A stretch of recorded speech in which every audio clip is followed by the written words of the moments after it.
"Where are you now? The ceremony is starting," I shouted into the phone, finally reaching my husband, Keith. On a family trip to Italy? "On our daughter's wedding day." To this, Keith just laughed and hung up the phone. "Family, indeed." I repeated that thought in my mind, as if realizing them anew. I stared at the disconnected phone for a while, but soon shifted my focus and reached out to someone else. About the matter I had requested before, I need it done as soon as possible, starting now. I spoke with determination. "Yes, I leave everything in your hands. Please start immediately." "Understood," came a very spirited response from the other end. By the way, this contact was with a civil engineering company that has been close to my family home since long ago. And inwardly, I thought to myself, while suppressing my laughter, "Go ahead and enjoy just this moment. Your so-called family trip. Because this might be your last pleasure. My name is Diana Woods, 52 years old. I'm a housewife with 2 children. My husband, Keith, is 55 years old. Our marriage, about 30 years ago, was a sort of arranged marriage intended to bring our companies closer together. But that marriage life is likely to end soon. It's due to Keith's recurring issues himself. There were initially no signs of separation during the early times of our marriage. At least, I thought we could build a warm home together, despite the marriage being largely for business reasons. Keith thought so too, at that time. That changed after our 2 children were born. Shortly after getting married, I got pregnant and gave birth to our first child, John. The following year, our daughter, Lucy, was born. The children were a joy, but parenting was harder than I imagined. At that time, Keith, just around 30, was still in his training period at his father's company. Perhaps that was the reason, or maybe it was just too much stress. Even when he came home, he didn't participate in parenting. Despite seeing me overwhelmed with the cries of our 2 children, he did nothing. Rather, something seemed to have cooled off, and he began using work as an excuse to stay away from home more and more. Well, honestly, I had my regrets too. At the time, I was overwhelmed with childcare and insisted on handling it without anyone's help. The one who helped me was my mother back at my family home. My parents are gone now, but when I think back on those times, I truly appreciate their presence. Without the housekeeper my mother arranged for me, I would have completely succumbed to parenting stress. But once that period was over, the children were truly adorable. With Keith sinking into his work and barely coming home, parenting became my life's purpose. However, I grew suspicious of Keith's prolonged absences, and once asked him, "Where are you always going?" Back then, Keith would dodge the question with vague responses, but when he failed to attend our daughter's and son's birthday parties, I finally confronted him. You do your thing, and I'll handle what needs to be done here. I couldn't imagine what he felt needed to be done. "What's so important that you'd skip our son and daughter's events?" I snapped, questioning him heatedly. In response, Keith would say this, You know I have a sister who's much younger than me, right? You mentioned she's 13 years younger. Was it Emily? Yes, it's Emily. She has her coming of age party soon, so I need to discuss a few things about that with our parents. His tone suggested he prioritized his sister over our children, making me retort sharply, "What did you just say?" But Keith responded as if it were the most natural thing. You've been so busy with the kids, ignoring me, so you probably didn't know, but they're going through a tough time too. I was at a loss for words. But this kind of incident kept happening. Keith started making excuses because of his sister, even for attending open houses at the kindergarten and elementary school. He wouldn't come to birthday parties of the kids, but would go to adult celebrations. He skipped the open houses, but attended Emily's graduation ceremony. What exactly is home to Keith, and who does he consider his family? I often wondered. And so, I ended up hosting our children's birthday parties alone and attending their open houses and graduation ceremonies by myself. In our children's milestone photos, the father's figure was absent. Eventually, the children also realized that their father did not participate in their events. As they faced exams, college admissions, and job searches, they moved forward on their own volition. Both would first explore what they wanted to do on their own, find suitable schools, and consider if they could get admitted before consulting their parents. To me, they would merely ask, "I want to go here. What do you think?" Because I don't want to burden you, Mom. I heard these words as early as middle school. It's not bad that they know what they want to do. It also shows they have a strong sense of independence. But as a parent, especially seeing their father, and realizing he couldn't be relied upon, I couldn't help feeling sad. I hardly set a good example myself. Since getting married, I had been a full-time housewife. Well, occasionally, I was called upon due to my family's company business. It seemed to have been considering leaving me some assets early on, and my brother agreed with this too. My parents were both deceased about 10 years ago.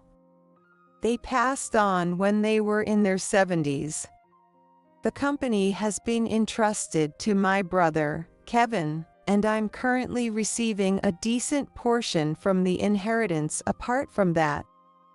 As for Keith's sister, Emily, spoiled by Keith and her parents, she landed a job at a subsidiary through her father's connections after her coming-of-age party and university graduation ceremonies.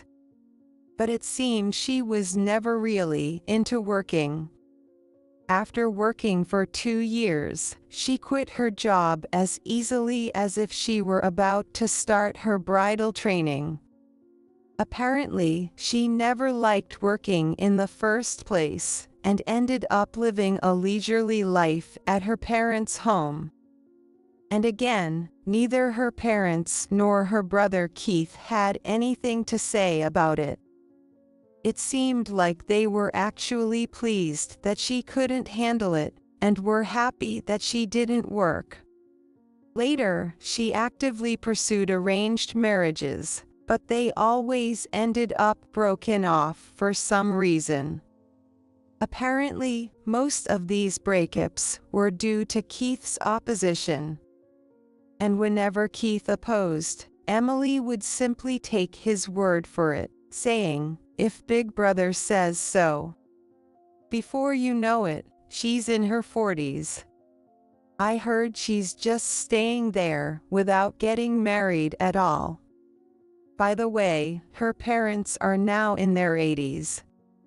Unlike my parents, who passed away early, my in-laws are still robust and active, but you'd think they would still have some concerns. Yet, Emily doesn't do anything and continues to live her carefree life. Because he's still healthy, my father-in-law remains the company president, and Keith shows no signs of taking over. Keith probably wants to take the reins soon, but it seems his father is not ready to step down. I don't know the reasons for that. I had lost all fondness for Keith a long time ago.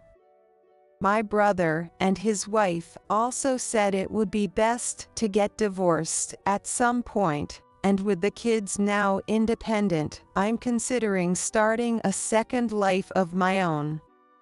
Fortunately, my parents left me a considerable estate early on. With that, I can start something new or take a break if I choose.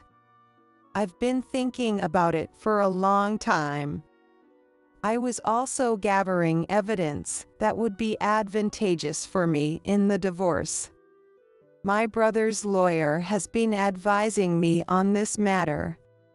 However, an event that put these plans on hold occurred. That's because Lucy is getting married. The groom is 8 years older than her, a colleague at her brother's company, where Lucy met him as a senior employee. He's quite capable and was said to be likely transferred to an overseas branch soon. By the way, Lucy, having seen Emily as a bad example, made sure never to disclose her family connections at work. Boasting about such things is foolish, just like in school. If you flaunt being rich, you're bound to be disliked. That was Lucy's reasoning. I did try to inform Keith about the wedding. But as expected, he kept saying he was too busy, and every time I brought it up, he would quickly make an excuse to leave. I just responded with "Oh, is that so?" Nevertheless, I informed him of the date and venue via invitations and messages. But I didn't bother confirming the schedule directly with Keith. And on the day of the wedding, we all headed to the venue. There was no sign of Keith showing up even in the morning of the wedding day. I tried contacting him. "Where are you? The ceremony is starting." On a family trip in Italy. I can't help but blink at those words. "On your daughter's wedding day?" To this, Keith just laughed and hung up the phone. I sighed and looked up at the ceiling for a few seconds. "Family, huh, family?" I repeated it several times in my mind. It's probably a trip to Italy with his parents and Emily. I knew it, but to come to this point, I'm genuinely appalled. For Keith, family ultimately means his parents and siblings, not us. Of course, I've known this for a long time. I didn't expect much from an arranged marriage. He probably felt the same. The difference between Keith and me is, I initially wanted to make a real home. And Keith did not. I continued this charade for over 20 years, all for the sake of the children. The kids themselves might have thought they didn't even need a father. Still, I wanted to maintain a certain social standing until both became adults. That might have just been my own selfishness. The kids probably thought it would have been much easier without such pretenses. Well, fine. I took a deep breath and made a call again. Hello, it's me, yes, Diana Woods. Regarding the matter I've asked you about before, I'd like it done as soon as possible, starting now.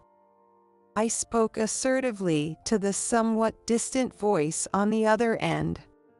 Yes, I leave everything in your hands, so please start immediately. Understood, came a very spirited reply. The person on the other end was from a civil engineering company that has had a long-standing relationship with my family.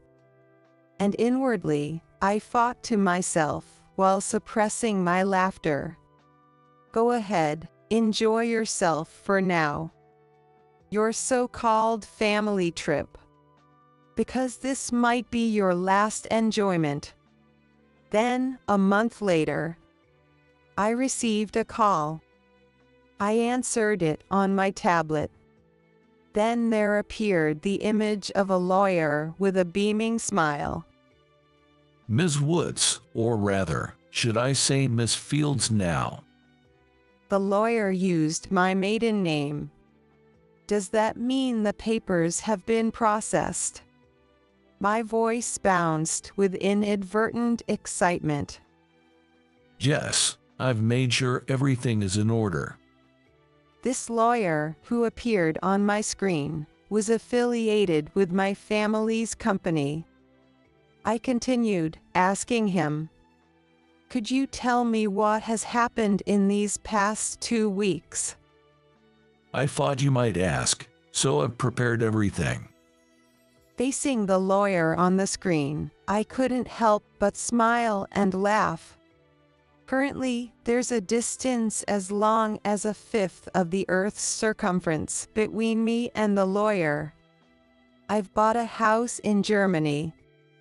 That's because my daughter's husband, upon their marriage, was assigned to transfer to an overseas branch, as previously mentioned. He was worried about my language skills. That's what Lucy said. But, you won't know until you go. And once you're there, you'll manage somehow. So it's okay. I've always managed to make it work like that. Lucy and her husband are now at the German branch. And I live in a separate building on their new property. Partly for security reasons.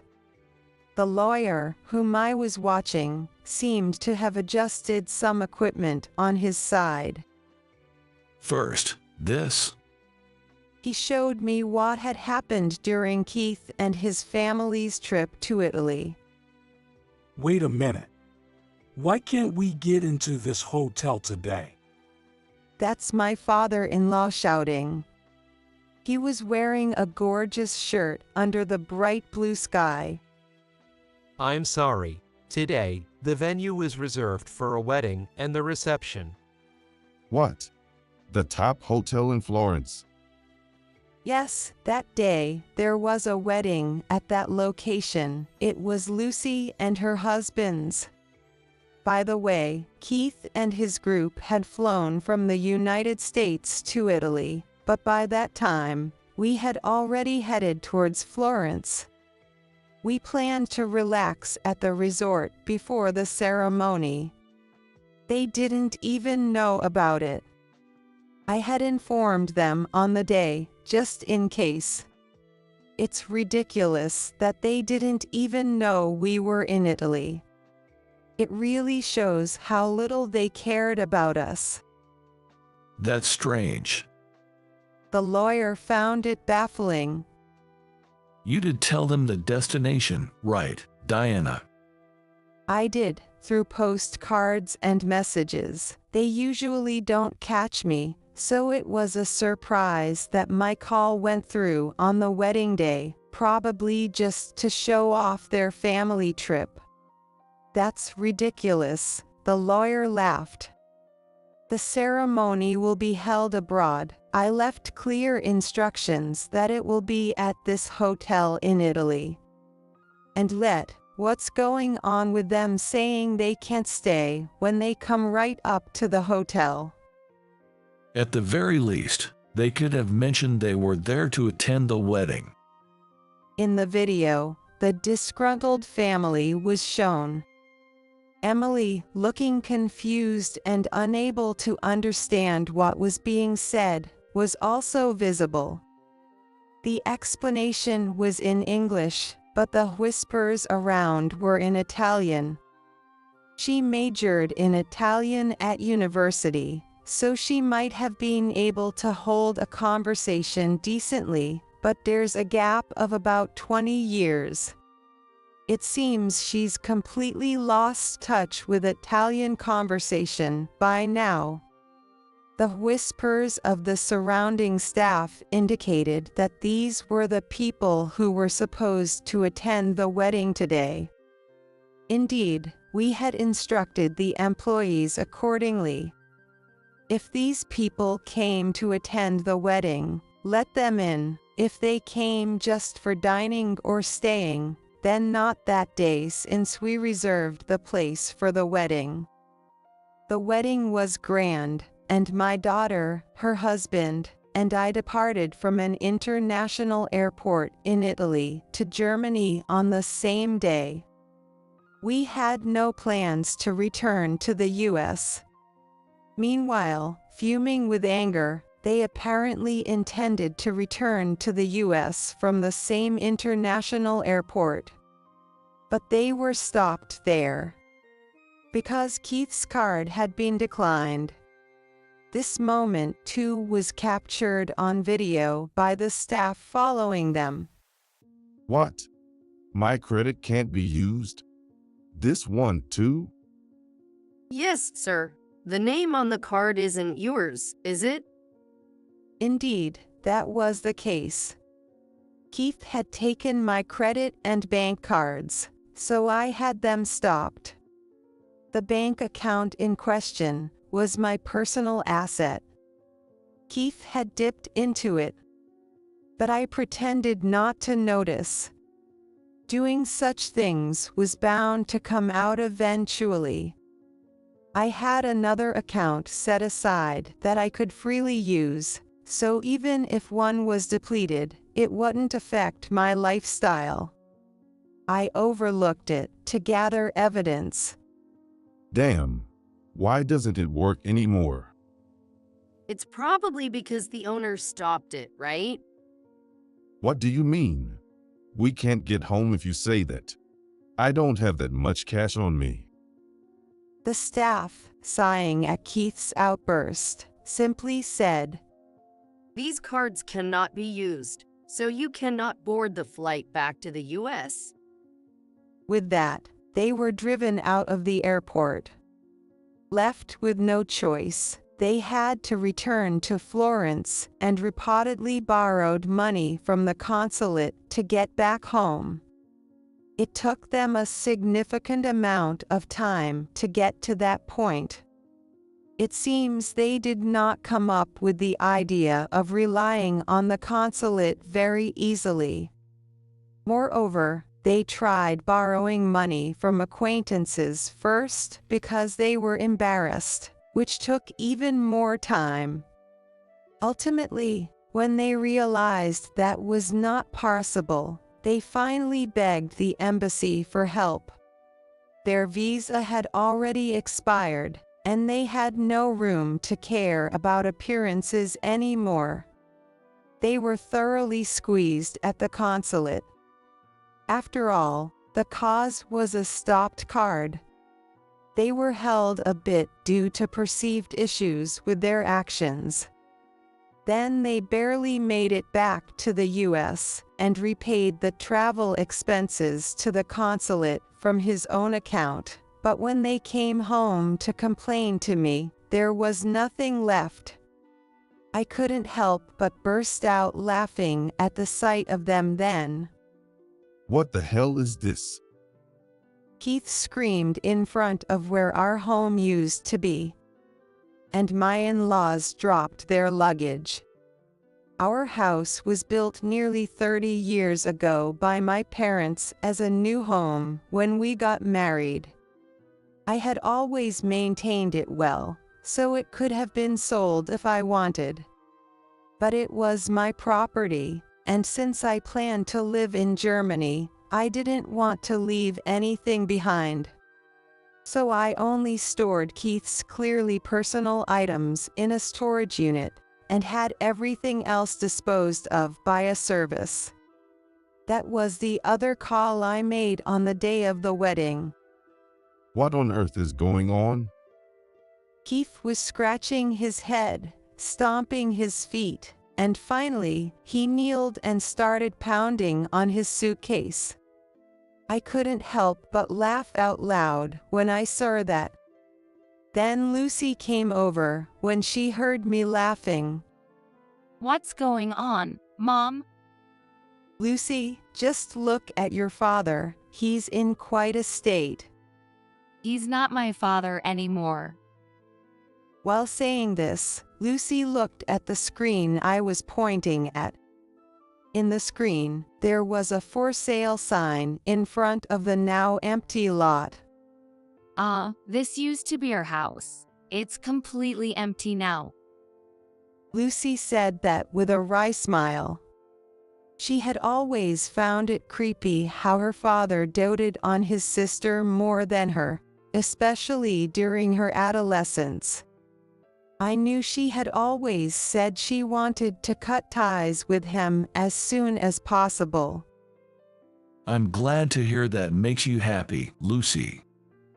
The lawyer chimed in. No, really, thank you for the entertaining footage, but that's not all, is it? I asked him. Oh no, there's more. The lawyer said with a mischievous grin. Next up is this. Again, a frustrated Keith appeared, glaring at something. What is this all about? The sound of him slamming the desk was audible. It's nothing unusual. Your wife, Diana, asked me to fill out these divorce papers. Diana would never say such a thing. How can you be so sure?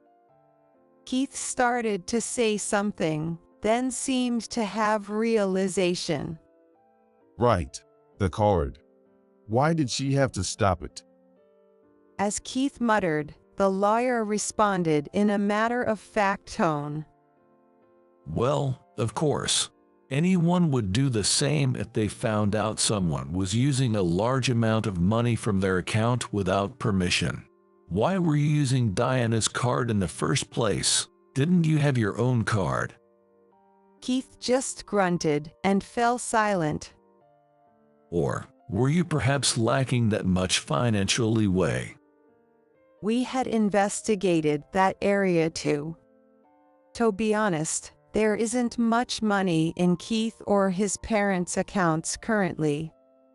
Just a tiny bit for business operations, while the rest had been siphoned from my savings.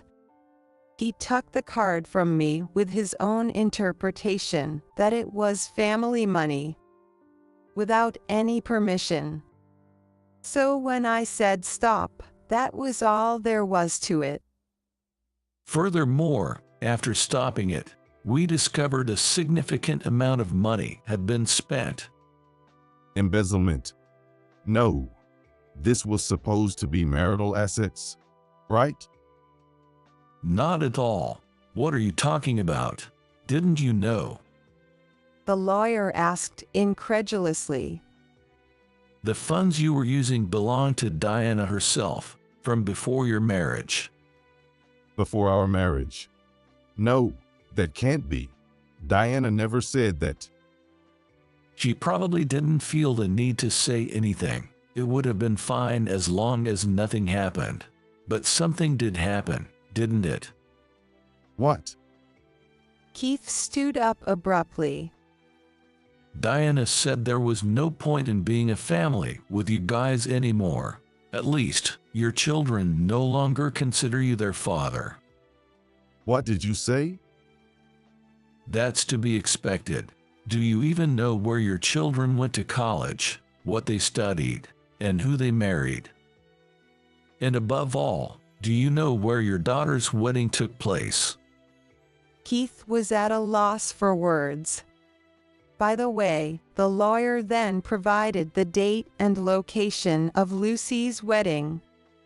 Keith's expression changed dramatically. He muttered to himself, "No way." Yes, it was at the hotel you tried to stay at that day. That place. Keith leaned forward. That's right. Didn't you hear that there was a wedding going on that day? Sure, maybe. But why wouldn't they let us in then? That's simple. The lawyer explained the instructions I had given to the hotel. Diana had told them in advance. Why don't you check your phone? Haven't you checked at all, or did you have another phone? Faced with these rapid-fire questions, Keith remained silent. Well, if you think about it, it makes sense he wouldn't connect. Keith probably had multiple phones originally, and the one that connected to me was usually turned off. I had anticipated this because my messages were unread too often. When I asked if he had changed phones, he would at least give me the number. I deliberately didn't ask that. It was part of my plan. Evidence of my messages was left intact. I left numerous voicemails. I made sure to sound increasingly agitated, asking, "Are you listening? Are you there? I want you to see this." Of course, the messages were the same. I had tried other methods too. Yet Keith had shut out everything that connected to me. The lawyer then continued. So, Diana will also be seeking compensation for the misuse of funds, and she's filing for damages for your neglect of the family.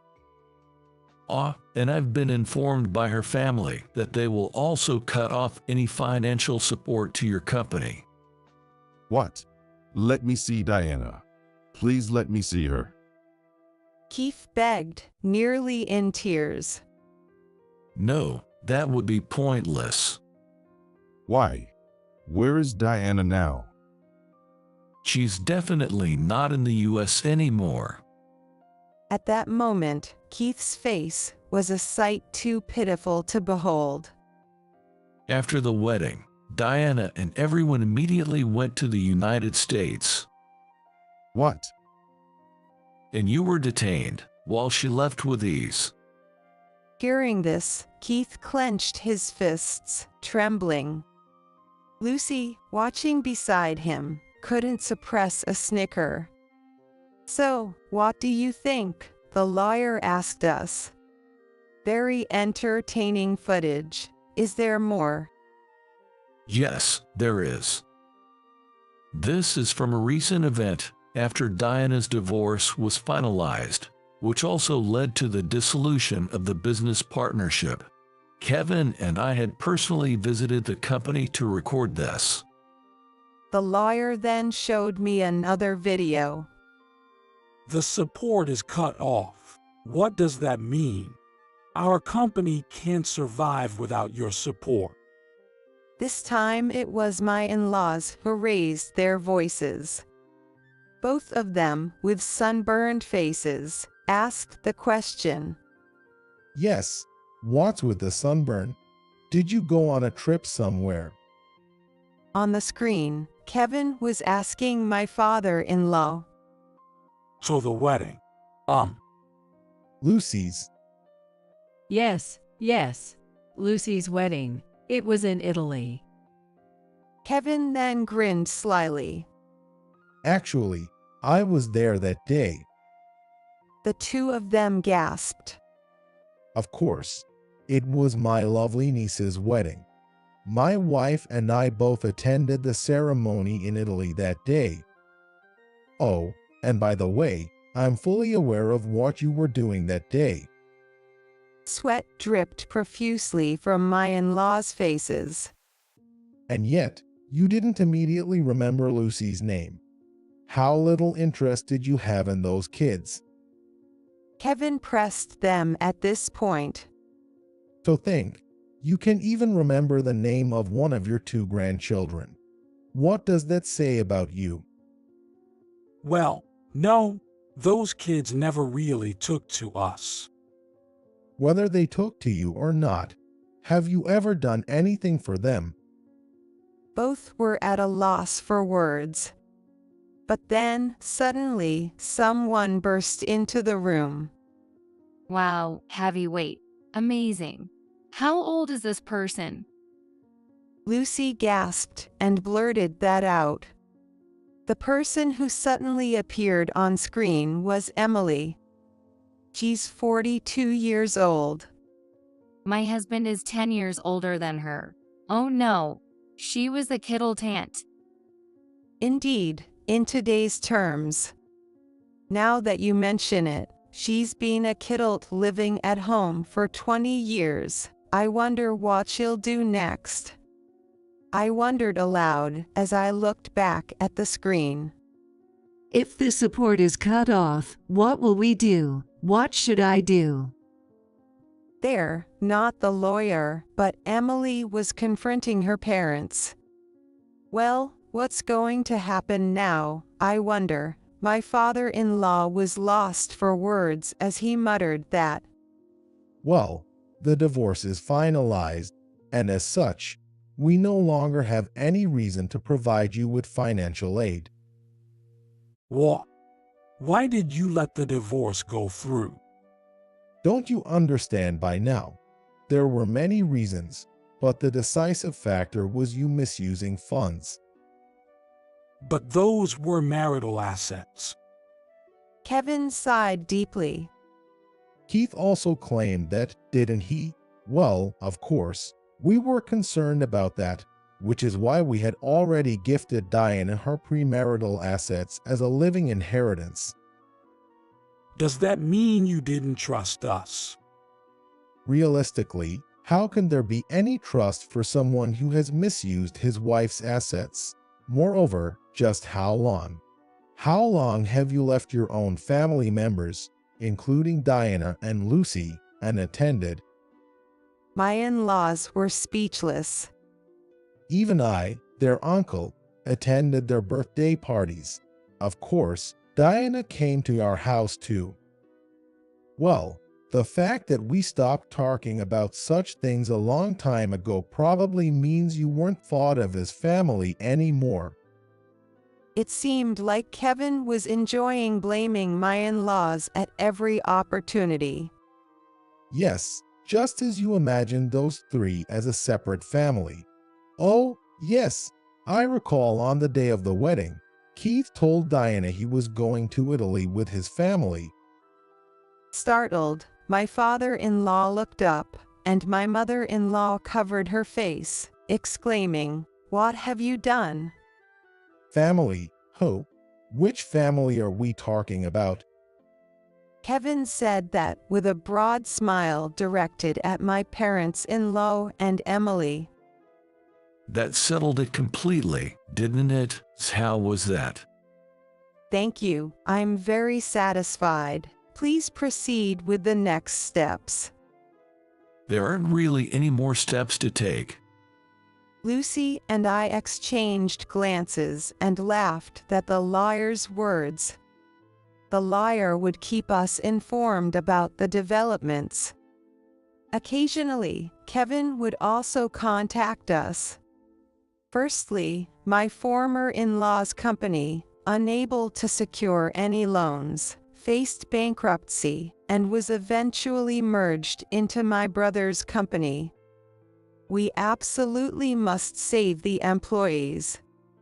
It seems the initial reason for supporting the company was because of the quality of what the employees produced, not because the management of my former in-law's company was good.